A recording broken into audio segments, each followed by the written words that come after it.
So I want you to picture a scene. It is Sunday evening. You're just wiping down the kitchen counter, and your phone rings. Oh, boy. Right. You pick it up, and it's your mother. And within maybe 30 seconds, she says, I just wish you'd call me every day. Other kids call their mothers more. Honestly, your heart rate probably just jumped like 10 beats a minute just hearing that hypothetical sentence out loud. Oh, completely. Because the default reaction, like the autopilot version of this story, it kicks in instantly. You feel this massive spike of guilt right in your chest. Yeah, that physical reaction is so fast. And driven by that guilt, you just start over-explaining, right? You say, look, I'm really busy right now. It's not like I don't care. I just have, a ton going on at work. I'll try to call more, I promise, but I just can't do every single day. Which inevitably leads to her going completely cold. She gets quiet. She says, it's fine, I understand, and she just hangs up. And you walk away feeling significantly worse. And she sits there feeling, honestly, more alone than before she even dialed your number. The crazy thing is, nobody lied. Nobody meant any harm here. But absolutely nobody got what they needed. Yeah, it's just a lose-lose. Yeah. But let's rewind that tape. Same kitchen, same Sunday evening, same exact request. But this time, we look at the conscious version of the story. Right. She drops the line about other kids calling more. But this time, you pause. You actually notice that spike of guilt in your chest, but you do not let it drive your mouth. Yeah. You go underneath her words and you say, it sounds like you're scared of losing connection with me. Because instead of defending yourself against the guilt trip, you speak to the underlying fear, and that makes her soften. She says, I just don't want to feel forgotten. And that is when you offer a very concrete, boundaried commitment. You say, you are not forgotten, and that is exactly why I want to call you when I can actually be present. So Tuesdays and Saturdays, I am fully there. The tension just breaks. You find common ground. I mean, it's the exact same relationship, the same initial conflict, but a completely different universe of an outcome. And that shift is exactly what we're getting into today. Welcome back to the deep dive. Today's mission is all about that shift. We are exploring Interpersonal Effectiveness Part 2, which we call the we job. Yes, the we job. Because in our previous deep dive, we covered the I job, doing the inner work, figuring out your core values, setting your boundaries. But today is about the collision. The messy part. Exactly. It's about what happens when your perfectly planned boundaries collide with another human being's messy reality. We are officially moving from me to we. Because doing the inner work in a vacuum is easy. I mean, you can meditate and journal until you feel completely enlightened. But applying it when someone else is reacting unpredictably to you, that is where the real psychology has to happen. And that collision is exactly what we have to unpack first. Right. We know how to prepare ourselves mentally, right? We get our boundaries crystal clear in our heads, but then we walk into the actual conversation and it still goes entirely off the rails. Why does that happen? Well, because changing your behavior does not guarantee a predictable change in them. In fact, when you change the way you normally interact, say you stop over-explaining, you actually start setting firm boundaries, it almost always triggers their nervous system. Like it shocks the system. Exactly. The dynamic between two people is this invisible, powerful force. When two people clash, if you aren't actively paying attention, one of 4 autopilot reactions takes over the driver's seat. Okay, let's break these down, because recognizing these patterns in the wild is just, it's mind-blowing once you know what to look for. It really is. So the first one is the mirror. This is simple energy matching. If you escalate your tone, their threat response kicks in and they escalate theirs. Conversely, if you suddenly drop your volume and calm down, their nervous system mirrors that and they calm down too. Okay, but I've actually seen the exact opposite effect though. Like, you raise your voice or get assertive and the other person suddenly acts like a wounded puppy, which ironically kind of gives them all the power in the dynamic. Right. So that is the second reaction, which is invert. They do the exact opposite of your energy. It's a subconscious manipulation tactic, often tied to like a fawn trauma response. Oh, wow. Yeah. If you become dominant, they invert by suddenly submitting or playing the victim. It completely disarms your assertiveness by making you feel like a bully. That makes so much sense. But wait, what happens if they don't submit, but they just escalate way past you? Like you try to hold a boundary and they just go completely nuclear. That's amplified. This is overshooting. You try to be calmly assertive, maybe setting a firm but polite boundary about, not checking emails on the weekend. And they react by exploding into outright aggression. Why do they do that? Because their autopilot perceives your boundary as a profound threat. So their ego basically tells them they need to overpower you to win the interaction and restore their sense of safety. Man, that's intense. Oh, Which leaves the fourth reaction, I assume. Disconnect. This is withdrawing completely. You try to have a rational conversation and they go completely cold. They shut down, give you the silent treatment, or literally just walk out of the room. It's the ultimate flight response. Okay, I have to push back here on a very common self-help trope. Because, I've taken assertiveness training. I've read the books. Shouldn't just being assertive fix this? If I hold my ground calmly, shouldn't that be the silver bullet? You would think so, right? Honestly, sometimes it feels like I'm trying to play a calm, rational game of ping pong, and my assertiveness is treated as an invitation for the other person to pull out a bowling ball and just smash the table. That analogy perfectly captures why standard assertiveness training fails in complex relationships. Your assertiveness is just a move on the board. You can't control if they pull out a bowling ball. It's like trying to update the software on a computer, but the other person's hard drive is completely full of anxiety. The new information literally has nowhere to land until you clear out their cache. The goal isn't just to be assertive in a vacuum, it's to turn off the autopilot dynamics entirely. So how do you clear the cache when someone is coming at you with a bowling ball? You refuse to pick it up and throw it back. And to do that, you run a 5-step awareness sequence in your head right in the middle of the chaos. Okay, what are the steps? Step 1, what am I doing right now? Step 2, what are they doing? Step 3, are we going in the same direction or opposite directions? Step 4, what are they triggering in me? And step 5, what am I triggering in them? Oh, wow. Okay, so going back to that kitchen scenario with the mom. Step 1, I am getting defensive. Step 2, she is escalating her guilt trip. Right. Step 3, we're going in opposite directions. I'm pulling away, she's grasping tighter. Step 4, she is triggering my fear of being a bad child. And step 5, I am triggering her fear of being abandoned. Exactly. And once you run that sequence, you aren't just reacting to her words anymore. You are reading the matrix of the relationship. You can't control her reaction, but you can choose your next conscious move. That is so powerful. But to make that conscious move, you have to actually know what you want. You can't just react. You have to articulate your own internal state, which is incredibly uncomfortable for most of us. Which brings us to the concept of mindful talking. The source material refers to this as the I stream. And there's a totally counterintuitive claim here that I love speaking is actually more for you than for them. Absolutely. I mean, how many times have you started a sentence during an argument without actually knowing where it's going to end? Oh, all the time. When we are on autopilot, we talk out loud just to figure out what we are feeling. Mindful talking flips that dynamic.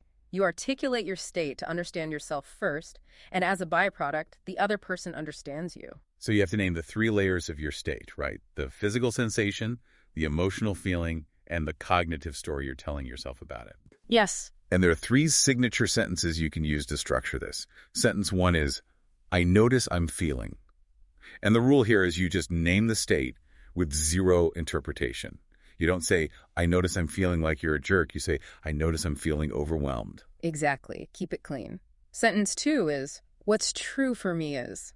Here, you name your position, and critically, you offer no apology.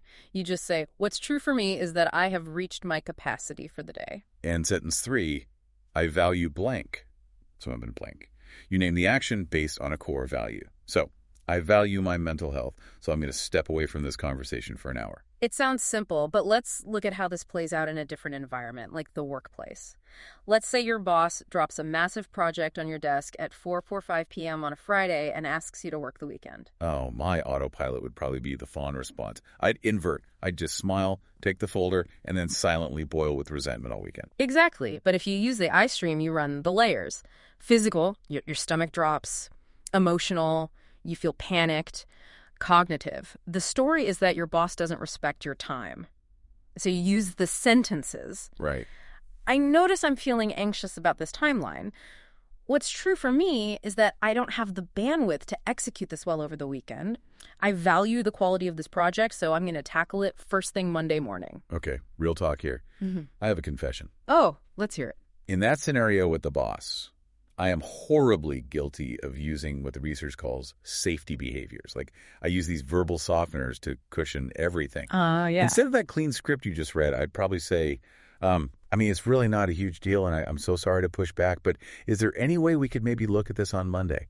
I do it because I think I'm being polite and protecting the relationship. We all fall into that trap. But psychologically speaking, those softeners don't make you polite. They make you unreadable. Unreadable. Wow. Yeah. And the human brain completely despises ambiguity. When you wrap your actual needs in layers of apologies and minimizations, you leave a massive gap in the conversation, and the other person will immediately fill that gap with their own projections. They react to their story about you, not the reality of you. So if I say, I'd like to call you more, I'm just busy, my mother hears ambiguity. She hears a boundary that is weak and can be pushed if she just applies a little more guilt. Because ambiguity is dangerous to the nervous system. The rule of mindful talking is one clear sentence. No softeners. Let it land. Let it land. Right. And once you've clearly stated your truth using the I stream, you have to receive theirs. You have to shift into mindful listening, or the you stream. Because most of us listen just to respond. Like, we're literally just waiting for the other person to stop making noise so we can reload our arguments. Exactly. But mindful listening is about updating your mental model of the other person and helping them become conscious of themselves. And you facilitate that with 3 signature questions. Question 1, what's going on for you right now? It is completely open and non-judgmental. Question 2, it sounds like X, is that right? You reflect back what you heard and genuinely give them the chance to correct your assumption. And the third one. Question 3, what would be enough for you? This cuts through all the defensive noise and gets straight to the underlying need. So I want to share a real-life failure of mine from just this past weekend because it's a perfect example of how easily this falls apart when you don't use those questions. Oh, I love a real-life example. So my wife and I were calmly discussing changing the accounting and business structure of our company. Totally rational Saturday morning chat. And I casually suggested that with the new structure, she might need to learn a few new skills to help out with the bookkeeping. Which I'm guessing was a seemingly innocent request on your end. Right. Totally innocent. But suddenly, her autopilot fired completely out of nowhere. She exploded. The Amplify reaction just took over the room. She got incredibly emotional, absolutely refusing to add any more work to her plate. She said she was completely overloaded and wasn't going to learn a whole new accounting system. And how did you react? Well, you know what happened to me? My autopilot fired right back. I felt completely blindsided. The ping pong match turned into a bowling ball. So my disconnect reaction kicked in. I literally just shut down, said, fine, I'll do it all myself, walked out of the room, and completely ruined the vibe of the entire weekend. That is such a beautifully human example. Let's dissect the mechanics of that failure. Please do. You started with the I stream, you made a request, but the second her nervous system perceived a threat and she reacted with the Amplify autopilot, you dropped your mindful listening. You didn't update your mental model. You just retreated behind your walls. I totally did. I took the bowling ball personally instead of seeing it as her cash being full. Exactly. Now imagine if, instead of disconnecting, you had stayed in the pocket. Imagine if you had used the second signature question. What if you had paused, let her finish, and said, it sounds like you're worried about not having enough time to breathe right now. Is that right? Man, yeah, if I had said that, it would have changed everything because her explosion wasn't actually about the accounting software. It was about her feeling utterly exhausted. Exactly. But, and this is the hard part, when my wife is yelling about accounting, my brain completely shorts out. The physiological stress response takes over, and I can't remember 3 signature questions or 5-step sequences. Like, how do I anchor myself in that exact moment? This is where Dialectical Behavior Therapy, or DBT, provides incredible structural tools. They give your brain an anchor when the stress response tries to hijack your prefrontal cortex. Okay. The first tool is an acronym called Dear Man. This is structured mindful talking. Okay, let's decode that because I need to know how it actually works, not just what it stands for. Right. So, Dear Man stands for describe, express, assert, reinforce, mindful, appear confident, and negotiate. Okay. It works because it forces your brain to separate objective facts from emotional storytelling. You describe the fact without judgment. You asked me to work this weekend. You express your feeling. I feel overwhelmed. You assert your boundary. I cannot work Saturday. It is a psychological checklist that prevents your brain from spinning out into over-explaining. You use this when your request needs to be highly precise, like setting that boundary with your mother. Okay, but what about when the relationship needs tending? Because Dear Man sounds very tactical. That's where the GIVE acronym comes in. Gentle, interested, validate, easy manner. This is structured, mindful listening. So this is more about the connection. Exactly. The psychological mechanism here is nervous system regulation. When you act gently and validate their underlying emotion, like validating your mother's fear of losing connection, you are clearing out their cache. You use give when preserving the connection is just as important as the boundary itself. That makes total sense. And there's a third tool, right? FAST. Fair. Apologies, no. Stick to values, truthful. This is your mid-conversation self-check. When that massive spike of guilt hits you in the middle of a chat and you feel the urge to start apologizing for existing, the FAST mechanism snaps you back. Right. It reminds you not to lose your I job while you're trying to manage the we job. It regulates your boundary integrity so you don't invert or fawn. It keeps you grounded when the turbulence hits. Okay, we've covered a massive amount of ground today. We've gone from the invisible dynamics of autopilot to the specific mechanics of mindful communication loops. And now we have a direct challenge for you, the listener. Pick one conversation you have been actively avoiding. You know exactly the one I mean. It's the one that makes your stomach tie in knots just thinking about it. Yep, we all have one. Before you go into that conversation, ask yourself, who do I want to be in this interaction? During the conversation, expect multiple loops. They will throw a bowling ball. Do not force a conclusion. Allow the resolution to emerge organically through your mindful talking and listening. And as we wrap up this specific series of deep dives into interpersonal effectiveness, we need to talk about the season legacy. Looking back at all the sources we've explored, there are three massive paradigm shifts, like three core truths that really stand out. The first truth is that both polarities matter. In psychology, we spend so much time focusing on negative triggers, trauma, anxiety, fear.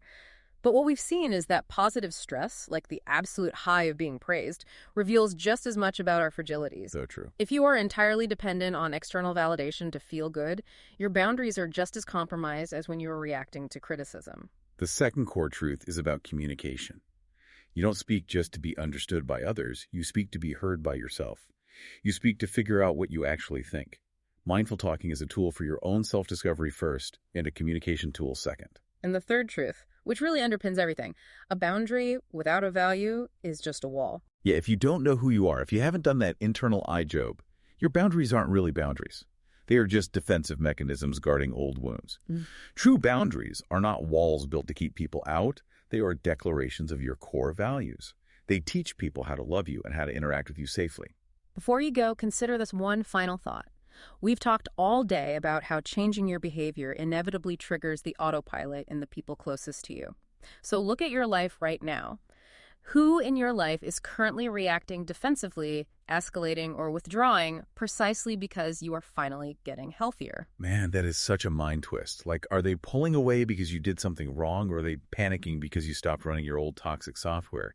That really changes how you look at every conflict. It reframes everything. Well, that wraps up our journey through DBT and interpersonal dynamics. But we are just getting started. In our next series of deep dives, we are making a hard pivot into deep Jungian psychology.